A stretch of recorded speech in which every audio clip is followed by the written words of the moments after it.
Good morning everyone. आज के व्याख्यान में हम जर्नल के बारे में अध्ययन करेंगे।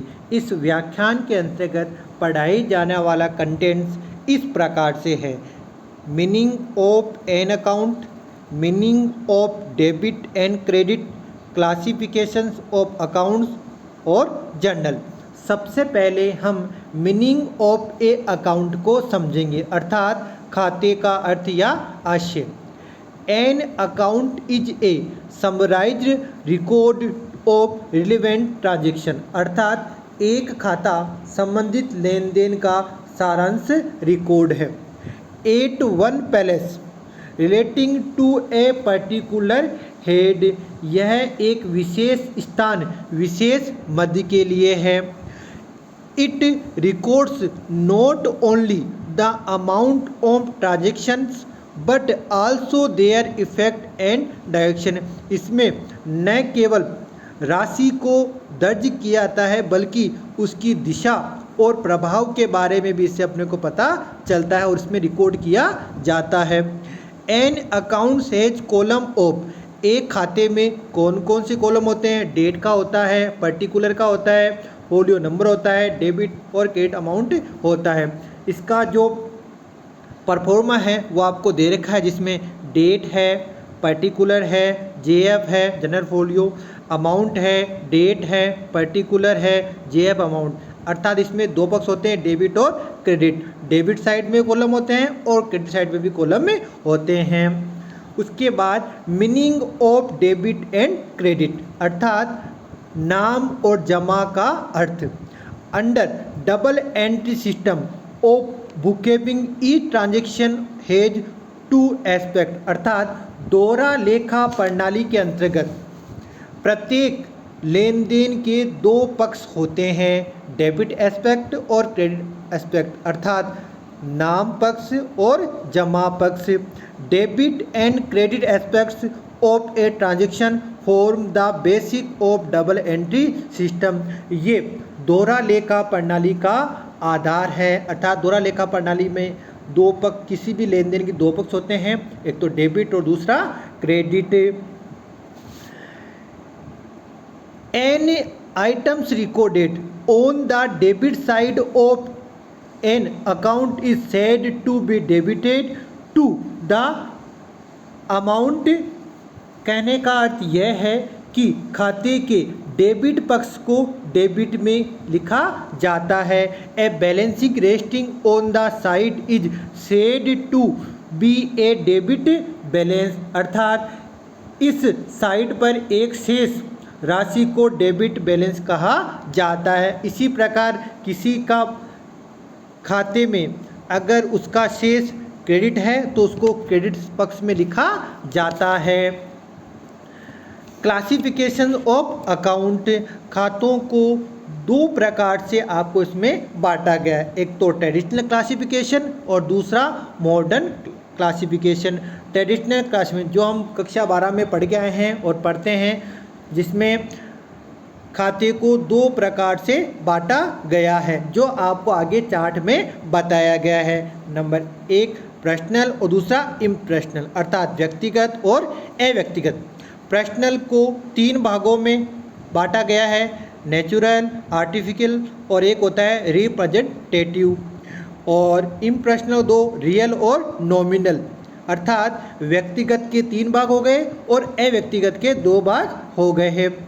सबसे पहले अपन बात करते हैं पर्सनल अकाउंट। तो पर्सनल अकाउंट में किसी पर्सन का नाम है, इंडिविजुअल है, फर्म है, कंपनी है, उन सबको आपको पर्सनल अकाउंट में, जैसे राम है, राम एंड कंपनी है, डेटर्स का है, क्रेडिटर्स का है, कैपिटल अकाउंट है, ये सब आपके पर्सनल अकाउंट में आते हैं। फिर इम्पर्सनल में जिसमें इसको दो भागों में बांटा गया है, एक तो रियल अकाउंट्स और दूसरा नॉमिनल अकाउंट। सबसे पहले बात करते हैं real account. The accounts which relate to tangible और इनटेंजिबल एसेट्स ऑफ फर्म, कहने का अर्थ ये होता है कि जो भी फर्म होता है उसमें मूर्त और अमूर्त, अर्थात टेंजिबल और इनटेंजिबल एसेट्स होती है, उन सभी के खाते इसमें शामिल किए जाते हैं। एक्सक्लूड डेटर्स को इसमें शामिल नहीं किया जाता, क्योंकि डेटर्स क्या होता है? डेटर्स होता है पर्सनल अकाउंट, इसलिए वो कहाँ जाएगा? वो पर्सनल अकाउंट में जाएगा।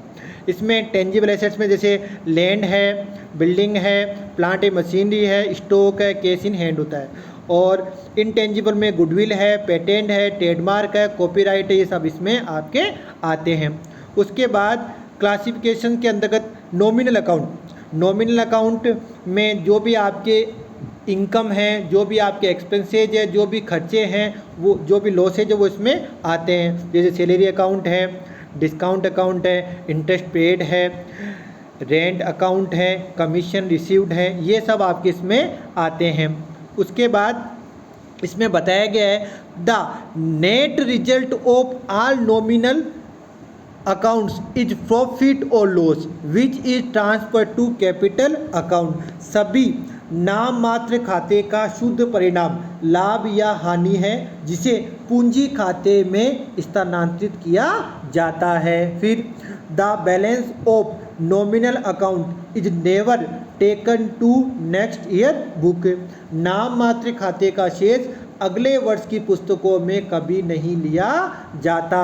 फिर when some prefix and suffix is added to a nominal account is become a personal account. कुछ खातों के जैसे उपसर्ग जैसे आगे जोड़ने पर या पीछे जोड़ने पर नाम मात्र खाते किसमें होते हैं, वो पर्सनल खाते बन जाते हैं। जैसे कि इसमें इंटरेस्ट का खाता है वो नॉमिनल, लेकिन आउटस्टैंडिंग इंटरेस्ट तो क्या बोलेगा, पर्सनल होगा। इंटरेस्ट रिसीव्ड इन एडवांस है तो पर्सनल हो जाएगा। प्रीपेड इंटरेस्ट है या आउटस्टैंडिंग रेंट है वो सब किस में आ जाएंगे, पर्सनल अकाउंट में। इसी का रेंट का है तो रेंट में आ जाएगा। इस प्रकार से कहने का अर्थ ये है कि अगर कोई भी खर्चा है जैसे इंटरेस्ट का है, अगर उसके लग गया आउटस्टैंडिंग तो वो कौन सा होगा, वो आपके पर्सनल खाते में आ जाएगा।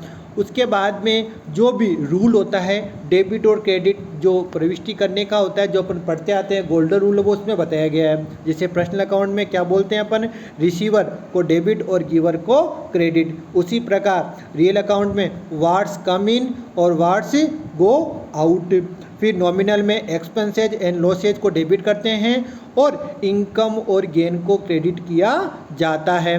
अब आपके जो मॉडर्न क्लासिफिकेशन है वो आपको इसमें बताया गया है, जिसमें आपके सबसे पहले आता है एसेट्स अकाउंट अर्थात संपत्ति खाते।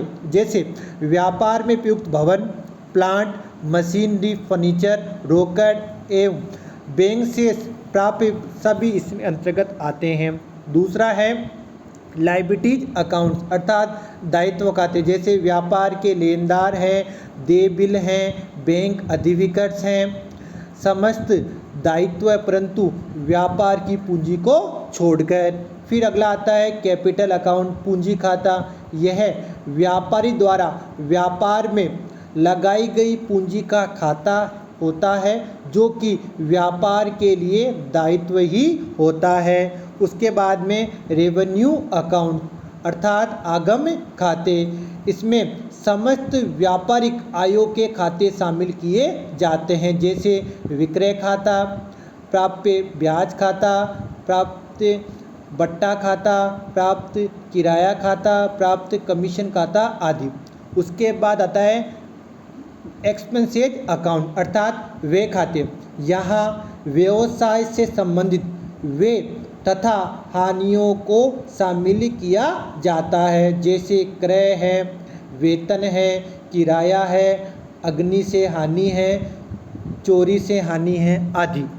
अब आपको इसमें जो रूल है डेबिट और क्रेडिट का वो बताया गया है। जैसे कि अगर टाइप ऑफ अकाउंट्स जैसे एसेट्स अकाउंट्स है तो उसमें इंक्रीज होता है तो उसको डेबिट करते हैं और डिक्रीज होता है उसको क्रेडिट किया जाता है। उसी प्रकार लायबिलिटीज में इसका एसेट्स का उल्टा होता है अर्थात जब इंक्रीज होता है तब तो उसको करते हैं क्रेडिट और जब डिक्रीज होता है तो उसको करते हैं डेबिट। उसी प्रकार आगे कैपिटल अकाउंट, तो कैपिटल अकाउंट में अगर इंक्रीज होता है तो उसको क्रेडिट और अगर डिक्रीज होता है तो उसको डेबिट किया जाता है। उसके बाद में रेवेन्यू अकाउंट, तो रेवेन्यू अकाउंट अगर आय आती है अपने बढ़ रही है तो उसको क्रेडिट और कम हो रही है तो उसको डेबिट। उसी प्रकार एक्सपेंसेज या लॉसेज में अगर लॉसेज बढ़ते हैं तो उसको डेबिट और अगर कम होते हैं तो उसको क्रेडिट किया जाता है। अब बात करते हैं आपके इसमें journal. Journal is that book of accounts in which transaction are originally recorded in the कॉनोनिकल order is they as they occur. अर्थात जर्नल उन खातों की पुस्तक है जिसमें लेन देन मूल रूप से तिथि के अनुसार क्रम से दर्ज किए जाते हैं, जिस क्रम में वो घटित होते हैं या घटित होने के बाद। It is the first book of accounts in which transactions are recorded. यह खाते की पहली पुस्तक है जिसमें लेन देन दर्ज किए जाते हैं। An entry made in journal is now as journal entry. Journal में की गई प्रविष्टि को जर्नल प्रविष्टि कहा जाता है। The process of recording a transaction in journal is now A journaling. अर्थात जर्नल में लेन देन रिकॉर्ड करने की प्रक्रिया को जर्नलिंग के रूप में जाना जाता है।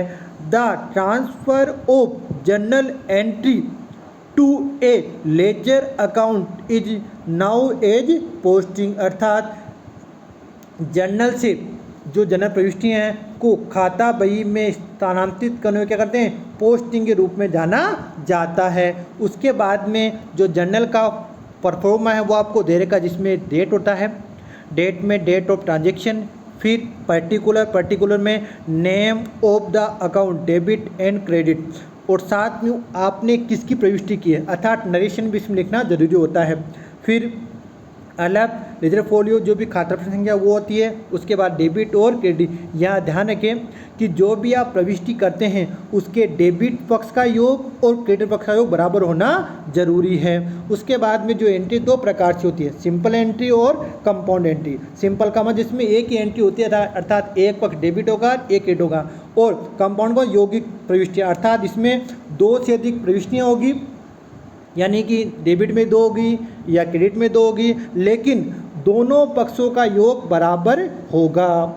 इस प्रकार आज के व्याख्यान में हमने खाते का अर्थ, डेबिट और क्रेडिट का अर्थ, खातों के वर्गीकरण और जर्नल के बारे में प्रारंभिक जानकारी प्राप्त की। अगले व्याख्यान में हम जर्नल में किस प्रकार से प्रविष्टि करते हैं उसको एक एग्जाम्पल की सहायता से समझाया जाएगा। धन्यवाद।